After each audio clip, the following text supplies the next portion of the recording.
Hi po!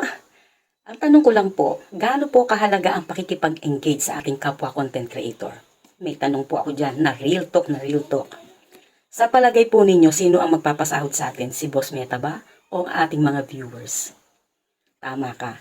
Kung iniisip mo ng ating viewers ang magpapasweldo sa atin, tama ka. Kasi kung wala tayong viewers, wala pong earnings ang ating mga video. At si Boss Meta, siya lang po ang, kumbaga po, siya lang po ang boss natin. Siya lang po yung nag-grade sa ating mga performance. Pero kung wala po tayong viewers at hindi po tayo nakipag-engage ng mabuti sa ating kapwa content creator, hindi po tayo magkakaroon ng earnings.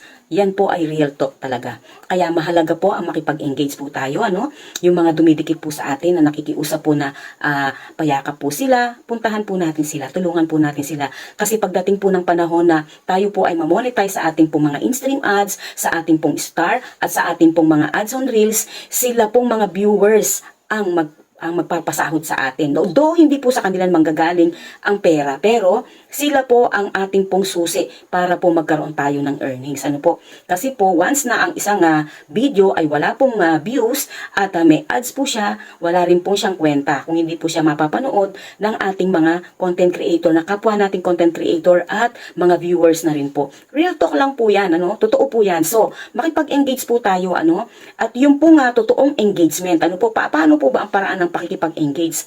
Tayo po ay pumunta sa profile po or page po ng isa pong content creator, and then pumunta po tayo sa reels niya. Panoorin po natin yung kanyang reels. Ano po? Napakadali lang naman po naman. Ay 1 minuto lamang po at 30 seconds. Ano po?